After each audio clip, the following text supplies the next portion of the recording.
Hi, everybody, and welcome to the Friday edition of Moohead Radio. I'm your host, a big and furry bovine. I am utilizing a new microphone setup today because I'm just that kind of cow. Joining me today so far, Jake, Brian, Rick, and Rox, and little Timmy Bartholow. Oh no, not Timmy. Is that I remember my dad tell me about a song called Shine a Little Love by Electric Light Orchestra. Is that what you're doing? You're shining a little love?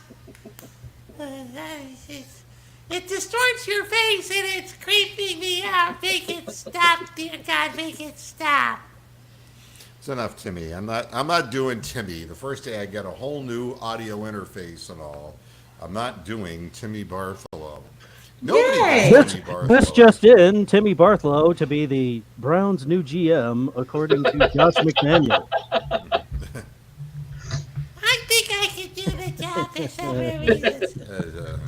I know this job like the back of my foot, let me tell you. I mean, how hard can it be? You stand up in front of a bunch of grown men and say, we just have to be better. I'm going How to look hard at the is it? tape. How fucking hard is it? So, hello, Kawaki. How you doing? And welcome to the program. I got a couple things I want to talk about today. We have more coaching things going on, and I wanted to focus in on the Jimmy come lately, Jim Schwartz, who was not on the radar until very recently here, and I wanted to kind of talk about him and see. First of all, I'm going to ask the people on the panel what they think of Jim Schwartz. We're going to start with you, Rick. What do you think of this guy? Well, sort of defensive minded, which would be a little bit of a change from what we've had, but I'm not sure how he'll communicate with Baker Mayfield. I guess that's going to depend too on who we end up with for an offensive coordinator. Is Monken still going to stay with us? Those are fair questions. And wasn't he the team with the Lions when they went 0-16, or was that somebody else? No, he was there after that fateful year. Yeah. We had a fateful close. year too in Cleveland.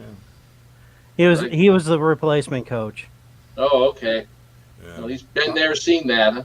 So, Brian, what do you think? Jim Schwartz.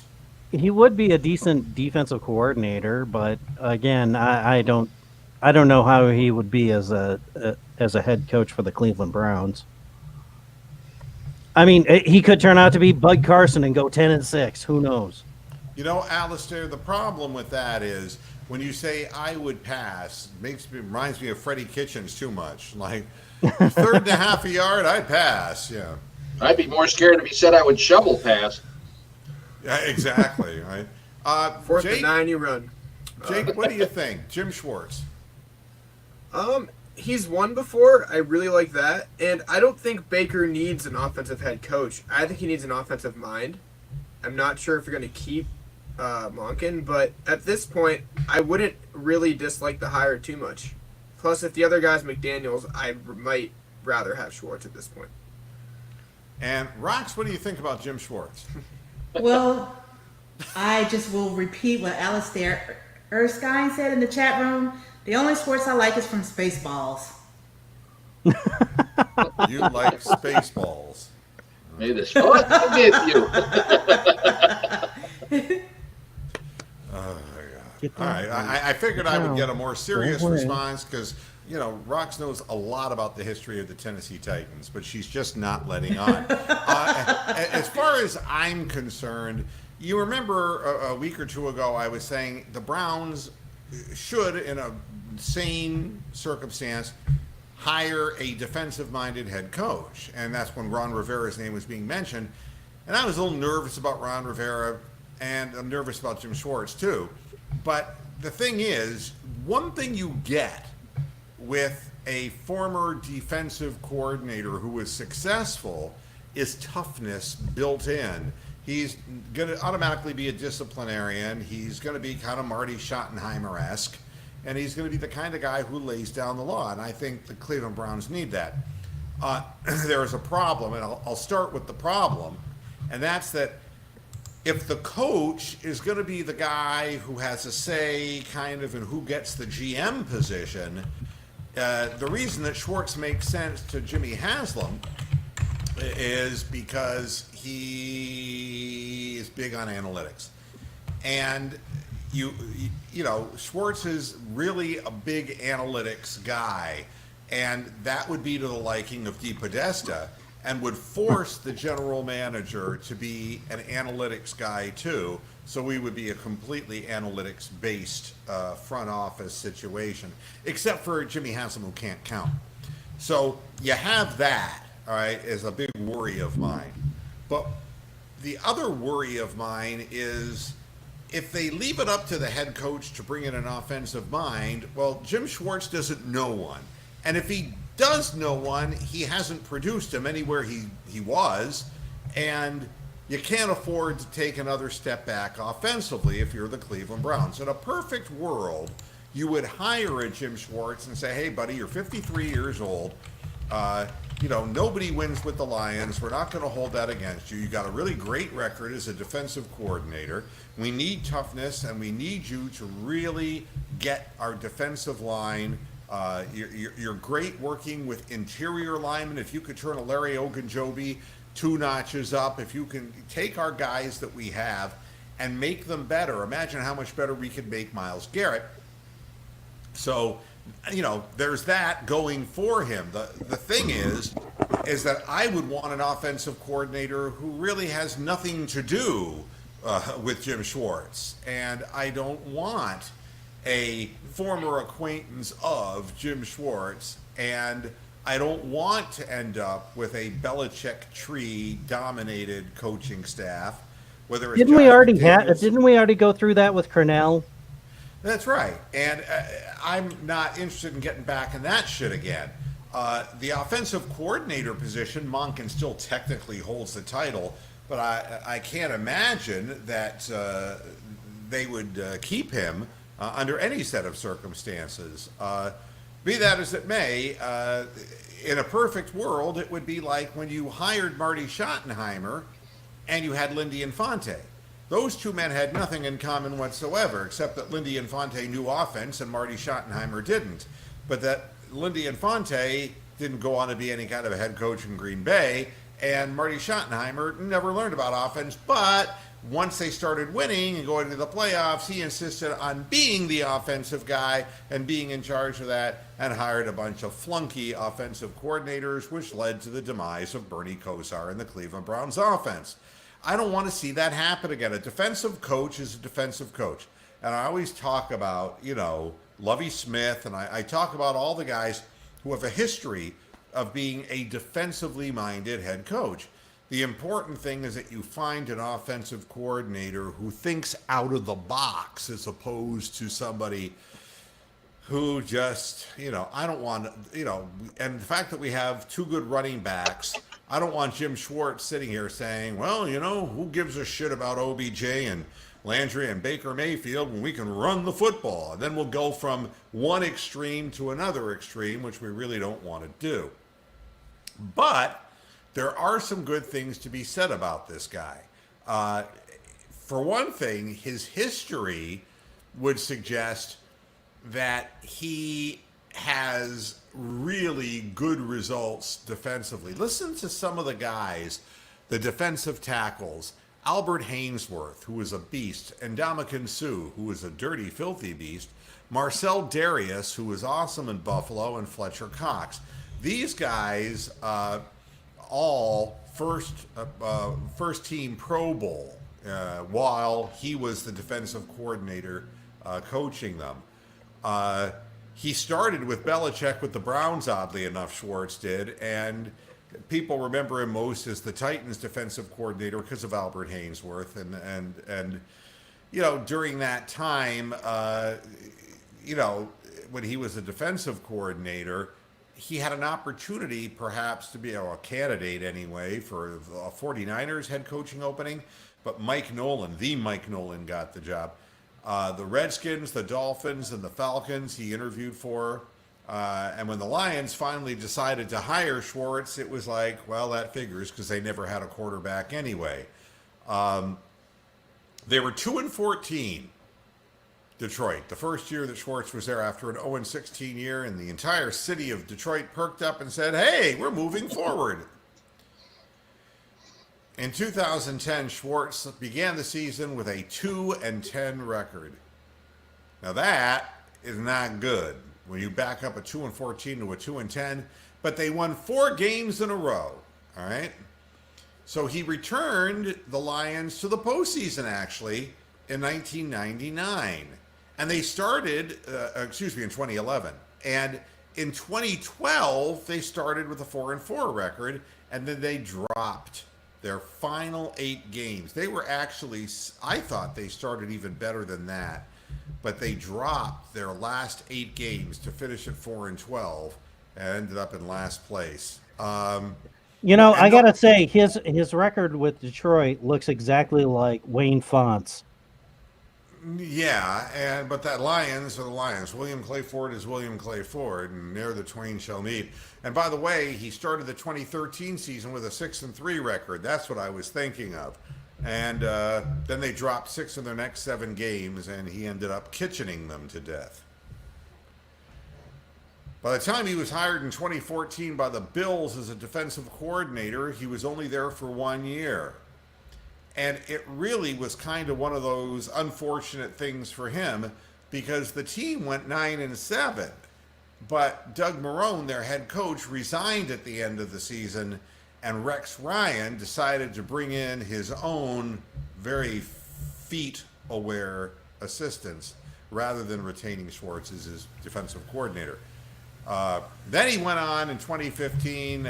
He joined the NFL's officiating department to provide a coach's perspective on officiating decisions. Then he became the Eagles' defensive coordinator, which is where he's been. And he picked them up 30th in yards allowed, 28th in points, moved to 13th and 12th in his first season, and 4th in both categories during his second. And he would eventually lead the defense to their first Super Bowl. There's no question that he gets the job done defensively, that Doug Peterson has wished him well if he wants to move on and ruin his career by coming to Cleveland. Schwartz and his wife Kathy have twins named Christian and Allison, and he's proud of the fact that they can each do 2,420 push-ups and sit-ups in succession without resting. He's a disciplinarian. In other words, folks, he's a disciplinarian.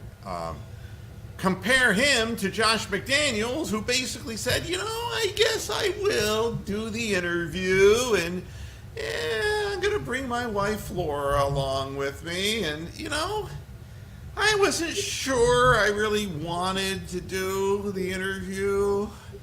But, this time around, I'll at least come to Cleveland and talk about it. Now, what the fuck? What do you do with Josh McDaniels? What do you do?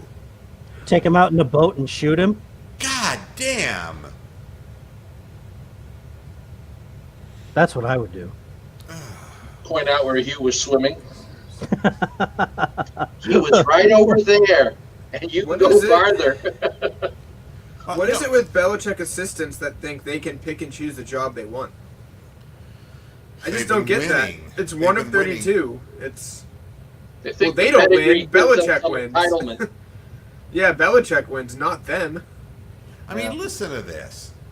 I mean, and they're pimping McDaniels in Cleveland.com, and they're talking about how the Belichick tree has, and it says, we've had the kind of success and longevity Belichick's had. NFL teams will want a piece and will look for those with a connection to you. That has led to numerous Belichick assistants getting head coach opportunities. Of course, the Browns have already climbed the tree, plucking Romeo Crennel and Eric Mangini, and I just got sick. I just got sick reading this story. It was like, oh my God. It's like I don't want to... go back to that. Please, no. And then they sit there and say, and then there was Romeo Crennel, who was 4 seasons at the helm, and he had the best single season record over that span at 10-6. And another defensive coordinator. But then this comes to mind. How about these guys who made it big in the NFL? Kirk Ferentz, Pat Hill, and then one name really stood out to me. The inimitable Charlie Weiss. Who could forget the offensive coordinator who got credit for those early Super Bowl victories, Charlie fucking Weiss? He went to Notre Dame, didn't he? Yeah, he went to Notre Dame. Oh yeah, that's it. Fuck Yeah. up the point. Charlie Weiss. He made Brady Quinn look good in college. That's hard to do. No, I saw Brady Quinn play against Michigan State and he peed his pants, and I knew that Brady Quinn was a sack of shit all the way back then. I mean, terrible. And then the Browns picked him. Yeah. Now McDaniel, Schwartz, and Dayball are all part of that tree, and we're talking to all 3 of them. Deballed.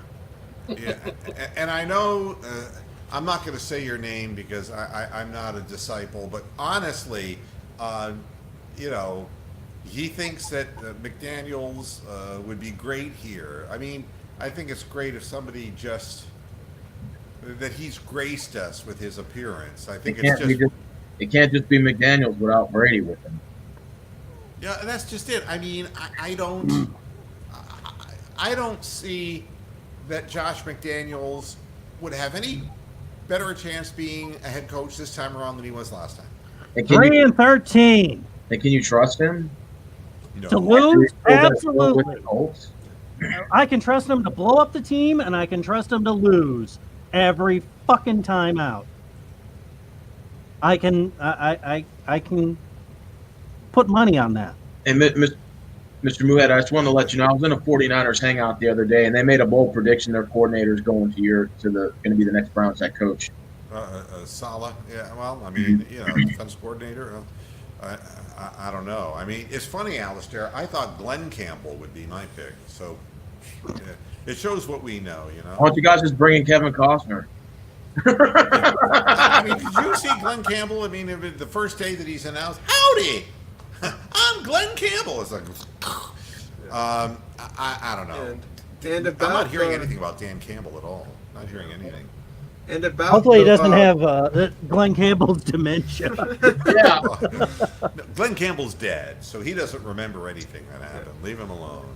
But yeah, about the Brady rumor, if you want to call it that, it would not make sense. And I was in YouTube comments watching another sports show, and they were like, "Oh, it makes sense to have Baker sit for 2 years behind him and figure it out." It was like, Baker's not going to sit the last 2 years of his rookie contract when he wants to prove himself. There's no way he'd not force his way out of Cleveland. No, if they bring in Tom Brady, they're getting rid. They're going to get rid of him. Exactly. Yeah, he's not going to sit back and learn. I don't care if we get a title with Brady. It would be great, but he's not going to sit back behind Brady for 2 years. It'd be dumb for him to do so. Yeah. Well, he's not. Listen, if Josh McDaniels gets hired, he's going to pick his own GM, and it's going to be Sashi Brown 2.0. The team is going to be blown the fuck up. Chubb, Baker, all of these guys are going to be gone. Yeah. I mean, that's because there's a completely different way of analyzing these people, and then they'll end up picking guys who can't play at the pro level, and we'll be all the way back to that again, Yeah, next year, same thing. And I'm glad D-Cup Toe Juice makes the program early in the show. Eric Bieniemy, I'm just afraid, he's going to eat me. Bieniemy is just, geez. Hey, Mr. Muhead, if they Get bring in my back, belly. What?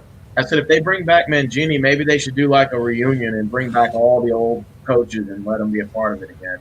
Just one good old ride for the Gipper. Jeez. As long as the next 2 words I heard were Can we mute Steven now? I'll mute myself. Speaking of that, you guys see McCarthy? It looks like he did not work out in the last 10 years of his life, and he sat in his basement studying film.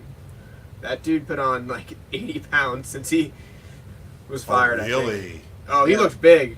Yeah, he discovered Grubhub. You saw it too? I'm like, this guy does not look like he was standing outside in the cold. He's sitting in the basement with his little 25 rock bulb above his head. I'm watching the tape, you know. That dude. He was never like a small guy, but he put on some weight. Like that guy is a risk of health at this point. He's going to Jerry. He's going to be his own ride. He must be at least this tall then, or he'll need Andre the Giant type airplane seating. At least. Maybe the Browns should go smaller and hire a midget as a head coach. Yeah, you know, I don't know. I don't know what D Cup's talking about. Isn't word Josh out? He's out of the closet. What? Out what? That they're not considering him? He was just in town. Yeah. He flew his family. I mean, I think he probably knows something.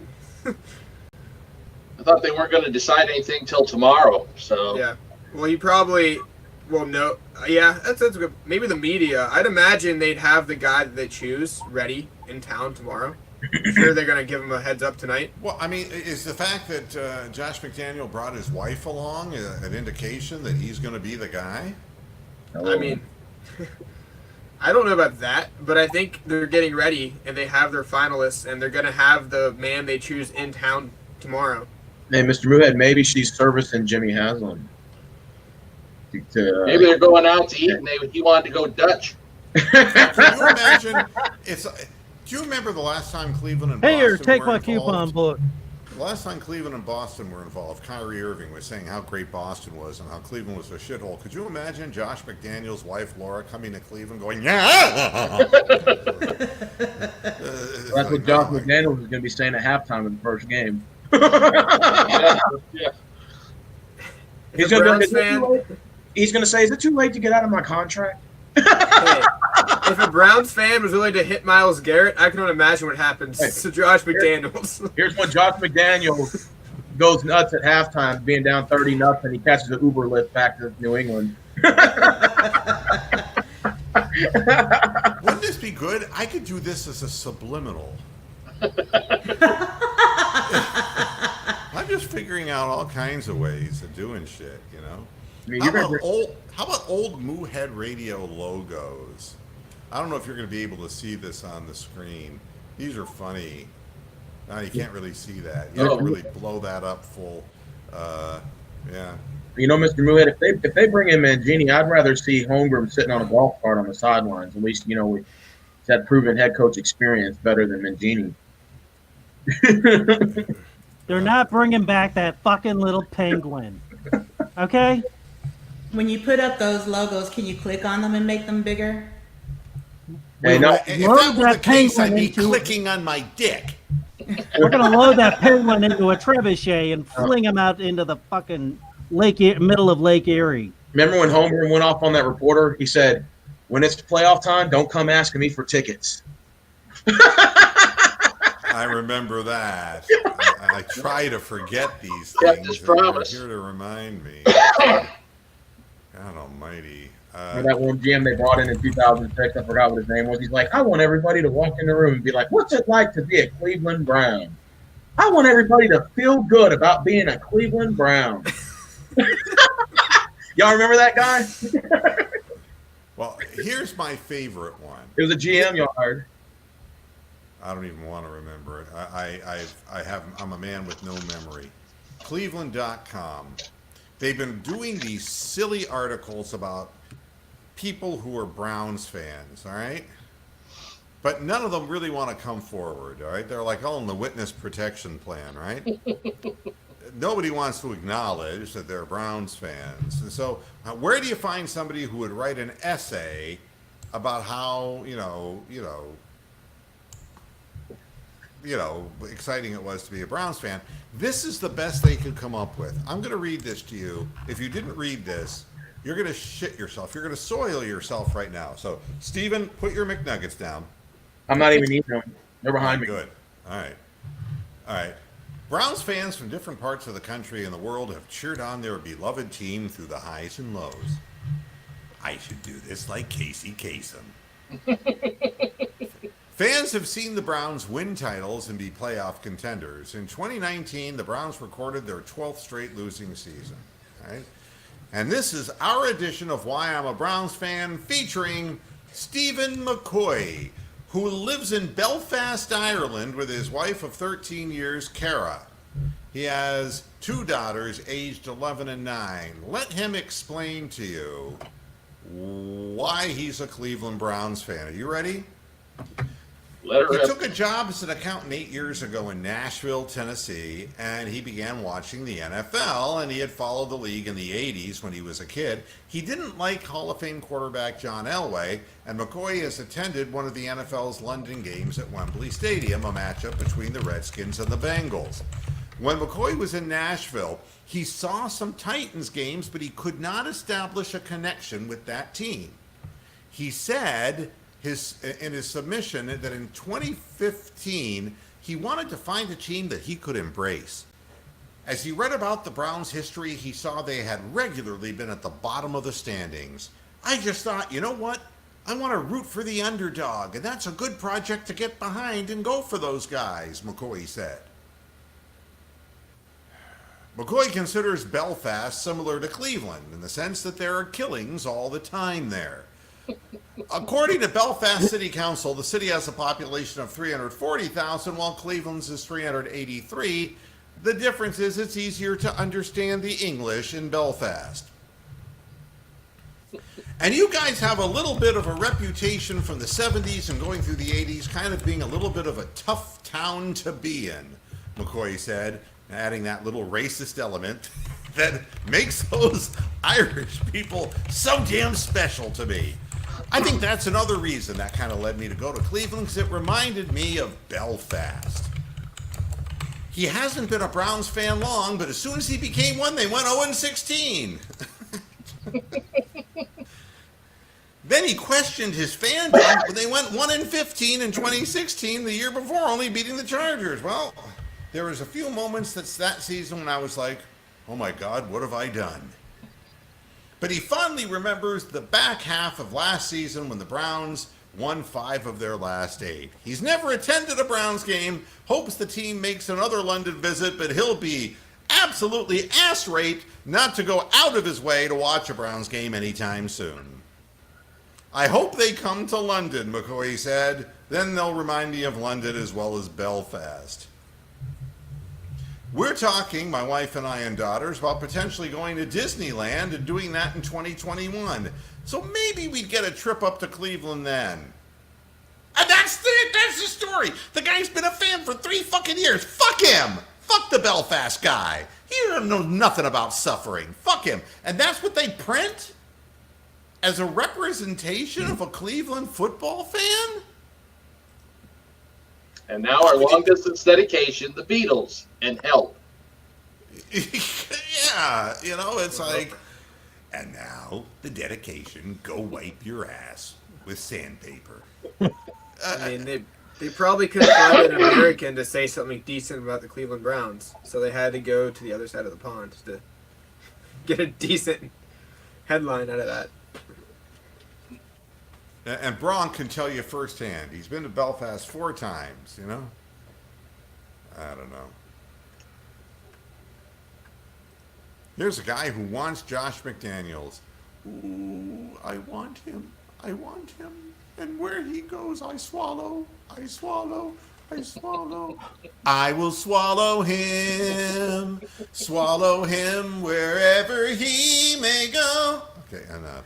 Sorry, Apparently, Browns. he only wants to win 3 games a year for the next 10 years. So, Oh, I'm glad you found somebody to talk with, Rox. I'm glad. Yeah, she's reading pornography, Rox. I mean, she's not going to come out and tell you what book she's reading. She's reading something, I don't know. I thought she was Something typing written all by a those. polyamorous author. I don't know. Go I ahead. recommend Downtown Mama. Yeah. Downtown Mom. I thought you were typing some secret sources, anonymous sources for Mary Kay. Thought you were the source. You know, I just honestly cannot imagine that, how about the people who've lived and died and breathed Cleveland Browns football and never gotten paid back? And this is the best guy they can come up with. A guy from Belfast, Ireland, who said, nah, I'm not even, if I had a choice between Mickey fucking Mouse and the Cleveland Browns, well, they're kind of the same in a way. But I think that I'll go to Orlando and I'll just say the Mouse. Screw it again, Pluto. God, you know what he's going to do? He's going to go to Disney World and he'll be fucking goofy. Now, is that word an adjective or is that a verb? Exactly. Just want to check, Hey, Mr. Muhead. Yep. I found the GM who said that speech. What? Okay, let me guess. What was the speech again? Because I was trying He not goes, to pay attention to you. Go ahead. What we want to try to do is put the pride back into the team. Hey, man, I'm a Cleveland Browns coach. I'm a Browns scout. I'm the Browns GM. That is none other than Phil. It looks like his name is Phil McCracken. Savage. Hired January. Oh, Phil Savage. He said, "I want people to walk in the door and be like, hey, I'm a Cleveland Brown. Feel good to be a Cleveland Brown." That was that famous campaign that year. The name on the door says Cleveland. I don't even know what it meant. It's like, might as well have been. The name of the door says Belfast. It's like, the Belfast Browns. That's what we're gonna be. Yeah, you need somebody who can turn the culture around, and it's just gotten harder and harder. And, Jim Schwartz could not do it, by the way, in Detroit.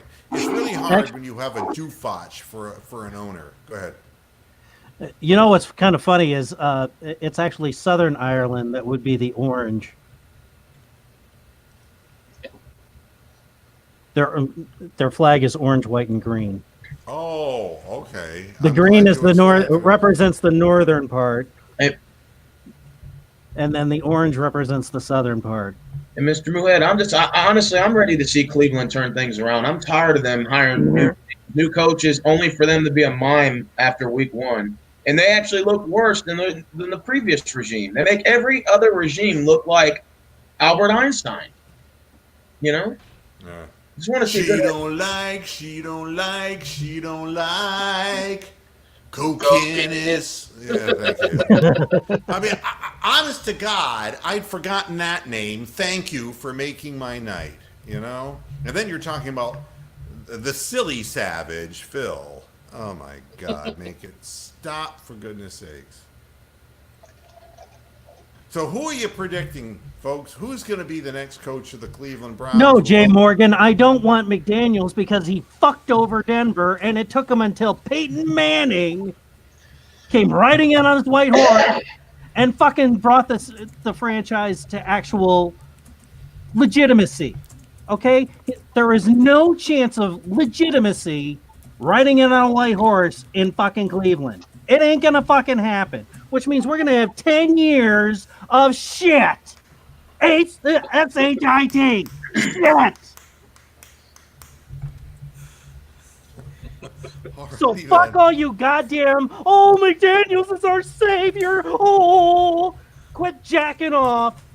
Think with the big head and go fucking look what he did to Denver. Because that's what he's gonna do to the Browns. But didn't he start off 6-0 though with the Broncos?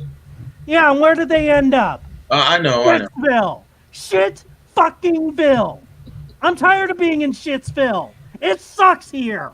It's a pocket dimension of hell. Mr. Muhead, would you rather have Josh Daniels or Josh, or would you rather have Kitchens? I'd rather go with Josh. Well, I mean, that's like, it's like that. What would you prefer to ingest, cat shit or dog shit? Rather French kiss a cobra or give the Heimlich maneuver to a porcupine? What the? It's interesting. Wabel's asking a really good question. He's right behind me, and I was looking behind me because I smelled something, and he farted. God, it farted. It's like. So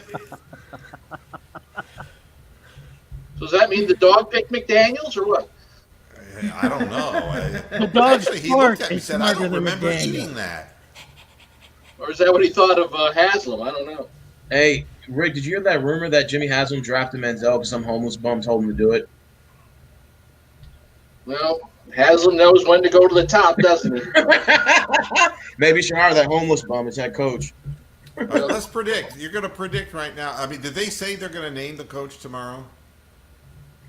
I think they want to try and make a decision tomorrow, but knowing them, who knows?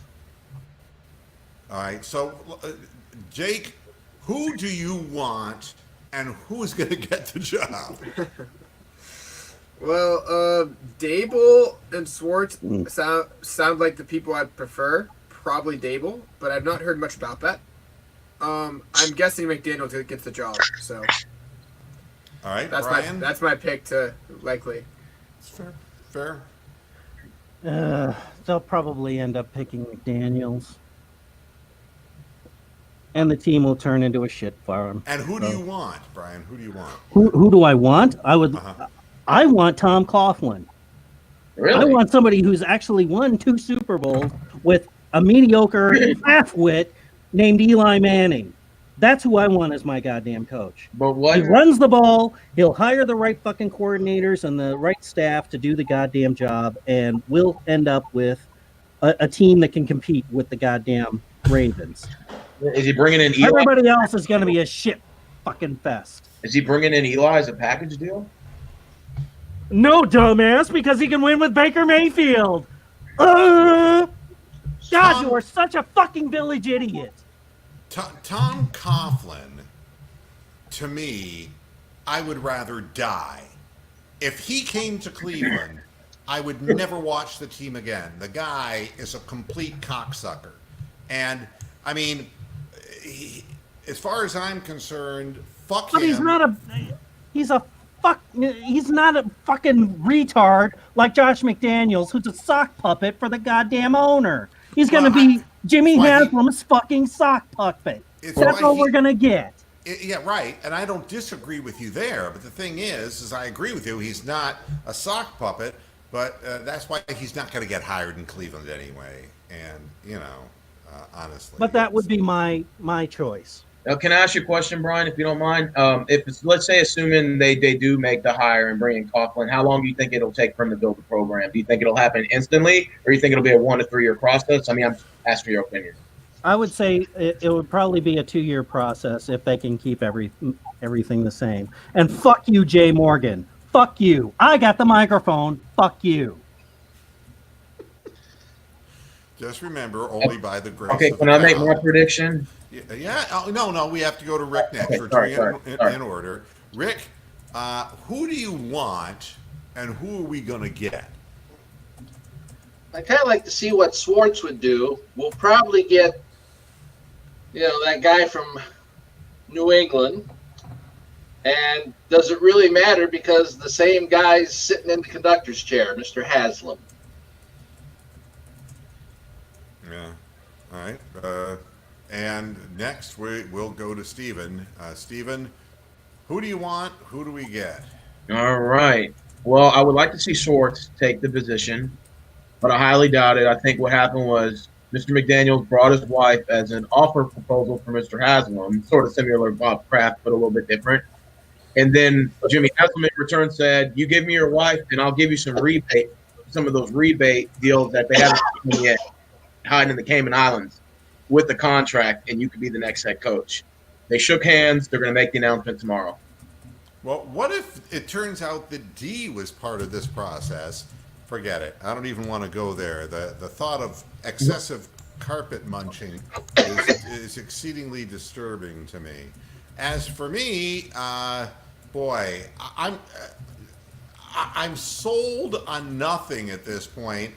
I would select Schwartz as a head coach, but only if the offensive coordinator was free to do his own thing. And the thing about offensive coordinators, they have to implement a scheme and they have to call the plays.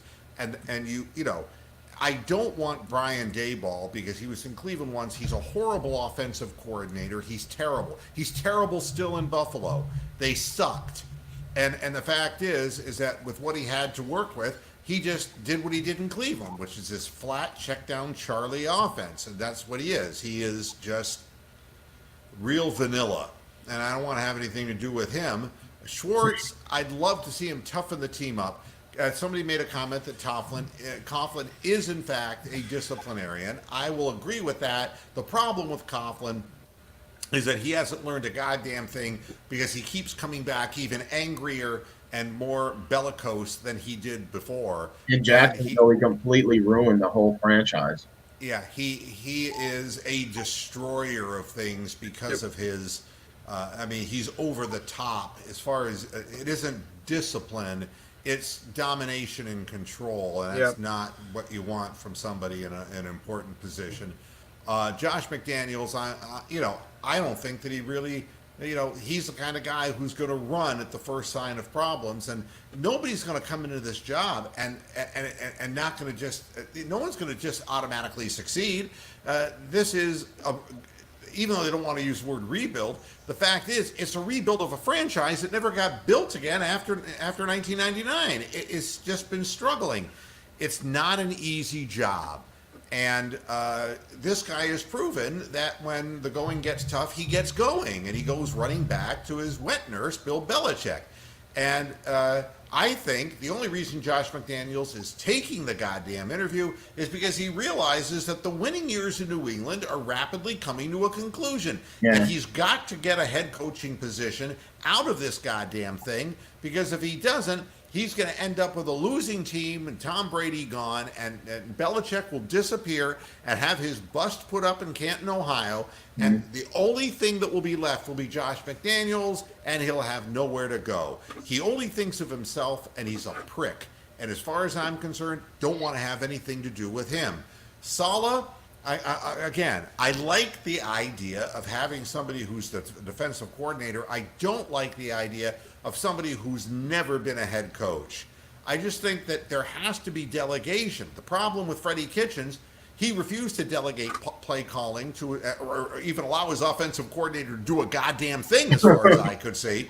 And he insisted on interposing his ridiculous attitude throughout that team, the lack of preparation, the punitive actions against those people who didn't do exactly how he wanted things done, and anyone who spoke out of turn. Freddie Kitchens was an example of a non-delegator. I want a delegator, somebody who's confident enough in their own skills and abilities that they're not afraid to bring in other competent people. Because what we've had in Cleveland since the get-go is like the Eric Mangini guys. They're so hung up on keeping their jobs, they hire a bunch of weak-ass sisters, man, to be these assistants, and they never get anywhere. They insist on doing it all themselves. They run the thing into the ground, and the next thing you know, they're on the NFL Network and they're talking on a panel. I mean, that's been the history of the Cleveland Browns. I would like to see Schwartz, but I'd like to see it in a way that there's delegation. If nobody wants to delegate, then as far as I'm concerned, we're going to lose, we're going to end up losing forever, because it's going to require, with the cast of characters that we have, that whoever the offensive coordinator is cannot be a friend of Jim Schwartz or a friend of Josh McDaniels. It has to be somebody who can sell their agenda to Baker Mayfield and to the cast and crew, the wide receivers, the tight ends, the running backs, somebody who can sell the message. And if he's an afterthought, it's never going to go anywhere, Hey, Mr. Nunez, do you think this is Baker Mayfield's last chance to connect to a head coach? Because he's already been through 3 different head coaches. No, what I would see happening is him going off and being good someplace else. I mean, there's a classic example of a guy who probably will be better when he's out of Cleveland if this continues. And what good did it do him having Monken as an offensive coordinator when they didn't even have enough faith in him to call plays or to do anything, to help set things up? I mean, even fucking Freddie got to call plays in one preseason game. He wouldn't even crack the door open for Monken. And that will tell you everything you need to know about the kind of coach that I don't want. You need to have delegation. It's just the problem is it's a power grab for people. There's agents involved in this. and they negotiate big money up front and make sure that even if their guys are complete failures, they get paid for 4 years down the road. It's a power play from the get-go. And this organization, unfortunately, has an owner who's like that and manipulative and a meddler. And also they use it to audition to go to other teams. So even if they fail, they can audition. Yeah, I mean, I'm not real high on any of these people. Schwartz would be my choice. McDaniels is not somebody who I even want to have to deal with. In fact, if he comes, I want him to fail so he's on the hot seat, just to prove what a whiny little bitch and quitter that he is. That's what I think of him. After he did that, well, Mr. Moohead, when he did that to the Colts, everybody anticipated that he was going to inherit the Patriots from Mr. Kraft, and I guess they really realized that's not the case. Well, I'm surprised, Kawaki, that Tannehill, I'm not going to tell you that Tennessee is a offensive juggernaut and that Tannehill's a great quarterback, but if you put somebody in a scheme and connect with that person, there's a much better chance. I don't think Andy Dalton was shit either, to be very honest with you. And he proved it in the playoffs when he played good teams. But at least he was in a system and playing for a coach, and he won games because he was comfortable where he was. Baker Mayfield last year was clearly uncomfortable with the whole offense, completely uncomfortable with the whole situation. Didn't want to get into it in the middle between Freddie and the wide receivers and Freddie and the offensive linemen. He didn't want to get in the middle of it. It's a bad situation for him. I think he's the kind of guy who needs to buy into a system, and it's got to be something that takes advantage of the talents that he has instead of asking him to do things that he just couldn't do. And I think that's true of all quarterbacks. I think a lot of quarterbacks in the league fail simply because they're playing behind bad offensive lines and playing for organizations that blow draft picks, and there isn't enough talent surrounding him. I think Sam Darnold, you'll never really know much about Sam Darnold as long as he's with Woody Johnson and the New York Jets, because he's going to continue trying to win games by himself and throw interceptions, turn the ball over. It's kind of like Vinny Testaverde, Vinny Testaverde is a guy who, God only knows, you remember, he came to Cleveland and the guy was an interception waiting to happen for most of his career. But the thing is that if you put him in a system, he can at least be a 500 quarterback.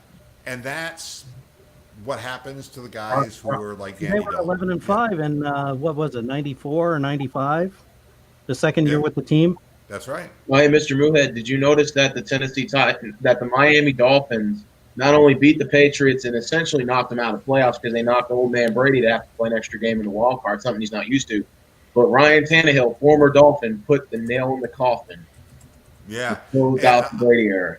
And I don't think Ryan Tannehill's a great quarterback, but I think Tennessee has a good defense, and I think that they have a good running game, and Henry's a good running back, and I think that they can control the football. But they don't have the explosiveness that the Ravens have doing the same thing, Well, to give Tannehill a shout out, he does have 114 quarter QBR rating, and he's also thrown for over 1,700 yards. Not bad, I mean. And what I don't understand is, they were saying that we're willing to take our time, and now they're saying tomorrow. And that's right after the last guy they hired, that they interviewed. I'm seeing a very quick change in direction here. I think that previous to this, they weren't sure that Josh McDaniels was going to come, and they're going to end up giving him the job. Is this another Jimmy, I want Johnny Manziel moment? Is this Exactly. This is my new toy, and I'm going to get this. This is the prized guy, and I'm going to get him. I don't know, but it seems to me that it was just 2 days ago they were writing articles. The Browns are in a great position because, the guys who were, the McCarthys and the whole Ron Rivera and the whole bunch of them, they've already settled with teams, and now, the Browns feel that they're talking to the people they want to talk to, and they have time to make their decision. And now, all of a sudden, it's like, nope, tomorrow it is. And we squeezed in as many interviews as we could so that we were waiting to see if Josh actually showed up.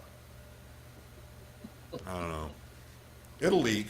It'll leak, and we'll probably find out sometime later tonight. That's what I'm guessing. Everything leaks.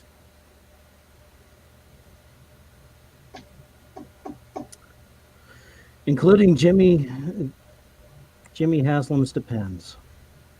Hey, Chad, how you doing, man? I hope everything is going okay for you. And I know you've been sick. Chad got the flu, I think, man. And I got a cold. I'm sorry? I have a cold, so I know how it feels. Yeah, I mean, everything's going around here. Flu is big time. And I know that from what Chad was saying on his feed that he was really ill. And I got a feeling it was the flu. You know, and then there's the Stefanski name, and I haven't even mentioned him, but after the whole playoff thing, I don't want Stefanski here. He's a guy who's another, I mean, no head coaching experience and not a good Kitchens offensive coordinator. 2.0. Who? Kitchens 2.0. Yeah, a guy without experience who's not even a good offensive coordinator. No, thank you. I have a Especially after feeling- watching that playoff game against the Saints. Jesus Christ, that was pathetic. You know, and I just kind of, I think that there is, you know, the sick feeling in the pit of my stomach that Josh McDaniels hasn't left town. Did anybody see him leave? That's what I want to know. Just that he left the building. I'm sure he's Yeah, visiting there's family videos or whatever in Northeast Ohio or He whatever. left to the bar so his wife can seduce Mr. Haslam. They got the cocaine on speed dial. You, I'll tell you, there's something about you, Steven, that really has this, you know, Jimmy Haslam sex fantasy thing. I don't know. Well, he's Bob. He's a branch off of Robert Kraft's tree or Bob Kraft's tree. So Is that how he got the job back in New England? He sent his wife over to the craft room. And here's Kawaki. Yeah, oh, yeah. And I was going to say the same thing. Kawaki was like, "Well, I heard Bill Cowher was investigating homes up in the Cleveland area. You know, if you've been on the forums long enough, you'll know." And Kawaki's obviously been around the forums for a while. Yeah, the famous. if they do, a realtor friend of mine told me. and Mr. Blitz, if they do hire Josh McDaniels, will you at least give him a chance? Because I know you said with Coughlin you're not even about to watch him, but with McDaniels, will you give him a chance? Just so No. that he loses yet. No, I will give him a chance just to see him quit, like a little pussy. That's really what it boils down to, honest to God. I don't have any hope. You almost make it sound like you hate him more than Coughlin. I was hoping if he was going, oh, you don't mean in the Middle East. You mean in Bath. Okay. But I mean, yeah, what really happened to those assistants he wanted to fly over to Indianapolis? Because if he flew them over, told them to leave their job, and took the job back, I mean, they were really screwed out of the job, and that they could probably take him to court or something for that. I remember the whole Burke Lakefront Airport thing, Chad. I remember that too all over. Who was it? They were waiting, trying to figure out, and then they were doing flight plans on somebody. I forget who it was back in the past. Yeah. Hey, Mr. Head, whoever they hire at head coach tomorrow, whatever that announcement is, what kind of contract do you think they're going to give him? Like 3-4 years, 5-year deal? It always comes down to, you know, I think when you're the weak sister and you're negotiating, I think it's going to be a 3 or 4 year deal, and it's going to be ironclad money, and that's that. And I don't think that he can afford to give that guarantee to somebody who has no experience as being a head coach. And I'm getting a sick feeling. If they hire Schwartz, Mr. Moohead, then of course may the Schwartz be with you. But if it doesn't work, then we can create a mind that says, I guess the Schwartz wasn't with us. Well, It'll be a standard Cleveland contract. They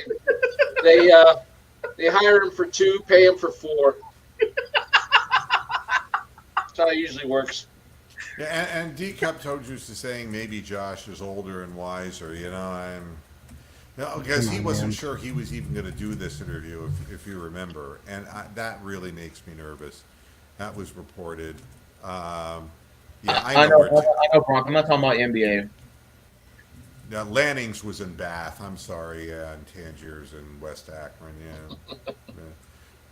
Tangiers was the big, huge place that everyone went to for like, what was that? That was a big prom destination in Akron, and Lanning's was the kind of a little more hoity-toity kind of place, you know. Yeah, I was at Lanning's on several occasions.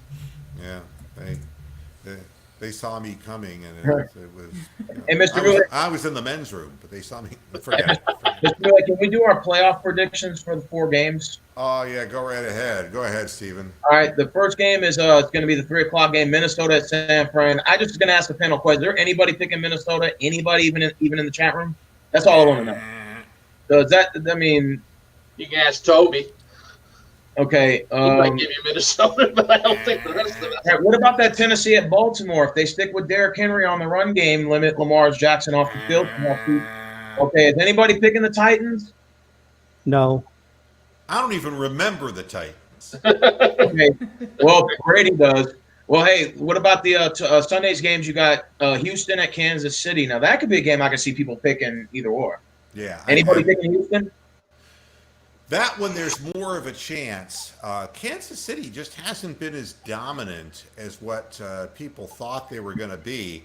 Houston is a team that could come out and just stink the joint up. I mean, and just really just suck the moose. Or they can have a really prolific game. I don't think that they go any further than this if they do win the Texans, but there is a chance. I still think the Kansas City's the favorite in the game. I think Chiefs are going to win 22-17. I think that all the players in Week 6 when we beat them, they're all coming back. So, and then Mahomes got like a 5-week rest, so he should be good for the playoffs. I think this time the Chiefs will get us. Boy, Kawaki's going with the odds, except that he's going with the Titans. Wow. Oh, He's wow. picking the Vikings? No. And he's going all up. Okay, Seahawks at Packers. What do you guys got for that game? Which one? Seahawks at Green Bay, the last game of the week on Sunday. What's the weather like in Green Bay? It's going to be snowy. Yeah, they're asking volunteers to shovel the stadium. Let's see. That could really affect Russell Wilson in a big, bad way because they're such a good team in their home environment. It's 23 degrees. Yeah, but if there's snow on that field, Russell Wilson's ability to really be mobile, that could hurt them. And so that's anybody's guess. Yeah, 'cause I had Seattle fans tell me, well, we played in the rain. I'm like, yeah, the snow's very different, though. You haven't played in Green Bay, man. You haven't played there. Seahawks don't have that good a record in Green Bay either. I'd have to go with the Packers. Russell has never I won in think Green the difference Bay. is going to be Aaron Jones, not Aaron Rodgers. Well, before we get out of here, I wanted to say one thing. And somebody was saying thank you for not talking about the NBA. But I didn't want to get into this very much, but Beeline, the coach of the Cavaliers, an unfortunate incident in which he made a statement in front of his players and said that he misspoke himself by saying that they were doing better. At least they weren't playing like a bunch of thugs, and he meant to say slugs, and I don't really believe him. I think it's over and done with and gone, and I'm not going to sit here and just put my weight down on him. But thugs, and slugs. First of all, I don't know that anyone would. I think he had it right the first time. I just would have stuck with that. Yeah, that's what I said, and that's what I meant. He'd be out of a job. He'd be out of a job if he did that. And the fact of the matter is I think he was emotional, and he didn't think about what he was saying. And it really, the funny thing is that the players have tuned him out, from what I understand. So a lot of the players didn't even hear him say it. It was the assistant coaches and, Bickerstaff, guys who were African Americans who heard it and pulled him aside afterwards and said, dude, you can't say shit like that. And it was at that point that, I meant slugs. I don't know. I'm a little bit nervous about that. The Cavaliers, look, Beeline has to know. Maybe he doesn't understand. You've been coaching for 40 years. You've been at the University of Michigan winning basketball games for a good number of years. It ain't the NBA. Where you can whip a young man who's 18, 19 years old in your college program You are not going to whip that same 19 and 20-year-old kid who's now a millionaire. You ain't going to whip him in the same way. It doesn't work. The NBA is one of the hardest coaching jobs there is, because if you're a new coach and you try to establish a certain amount of discipline, they won't listen to you because you've got no experience, and they're going to go their own way. They're walking around with more money than they've ever earned in their lives, and you end up like Colin Sexton, who's going to shoot the fucking ball whenever he feels like shooting it, and he's going to dribble the clock out whenever he fucking feels like it. It's a hard job. I don't blame him for getting frustrated, but I don't believe the explanation in the story that the word thugs and slugs got confused, because he could have said, hey, we're doing a little bit better because we're at least being a little bit more disciplined. But I don't understand what the point is when, honestly, I mean, Matthew Dellavedova is a white guy. And I hate to do this, Kevin Love is a white guy and Ante Zizic is a white guy. The rest of the roster are African Americans, and the guys who are playing uncontrolled basketball are young 19-year-old men who, 19 and 20-year-old, Colin Sexton, Darius Garland, Kevin Porter recently until he got hurt, and guys like McKinney who have just, D-League experience. It's really... I don't know what he was expecting coming to Cleveland, but the worst part of the story is that Kevin Love and Tristan Thompson are only playing for their futures come trade deadline time, and Kevin Love blew up the other night because he's sick of it.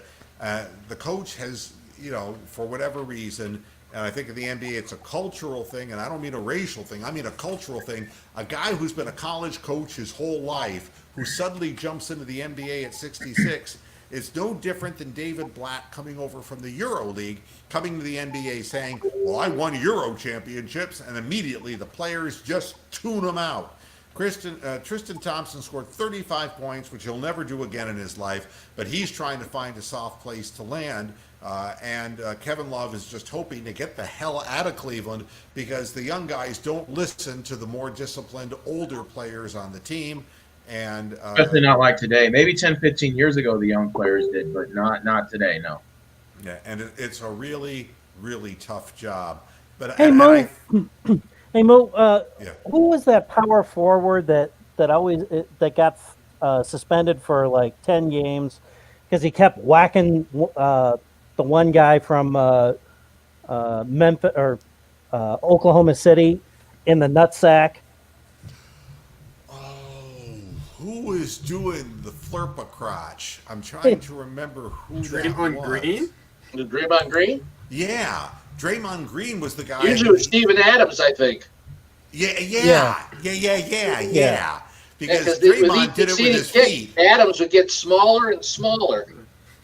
Yeah, Draymond would, from the ground, kick upwards at people's groins, remember? Yeah, he kicked hard in the balls like 3 times. Yeah, you can't tell me that's not a thug move. Well, I remember Steven Adams had a pretty bad quote after a game, too, when he was guarding Steph and Quinn Cook on a pick and roll. And he said it's like chasing little monkeys around. Don't forget about what Zaza did. And that was not good. He had to apologize quickly for that one. Yeah, I mean, it's unfortunate for Beeline because, I don't believe that Beeline is a racist, but I mean, what it tells you is when you're frustrated and you're losing, everything changes. This is a guy, if you look at how many games he coached, you're looking at a guy who in an average season may have coached 20 some odd games, and now we're already on game 38, 39, and he's not lost this many games. I think what they said was it was more games than he had lost in like 5 years of coaching. I mean, and it's all in this short period of time. Tremendous amount of pressure, and working for Dan Gilbert and that organization is a tremendous amount of pressure. And maybe he thought that he could be a great teacher and come in and change things. But boy, in the NBA, with 19 and 20-year-olds, you try to get these guys to toe the line. And, nobody's talking about Dylan Windler, who's still not played. I mean, here we are in the middle of January, and this guy who was supposed to be back, his leg never got any better. And that was a draft pick for us who was supposed to be a 4-year college player who was going to do us some good. Nowhere to be seen. And it reminds me of Luke Jackson, the guy who we got out of college, who was a 4-year guy, and his back hurt the second he came into the league. It's not a good way to start out your career. It's a unfortunate thing. And the players did move on. They did win in overtime their last game against the Pistons, 115-112. And tonight they play again. We'll see what happens.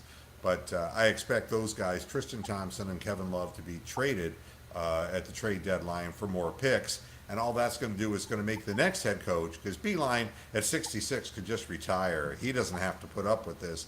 It's just going to mean the next coach is going to have that much of a harder job, because there will be no veterans to even try to police these young guys.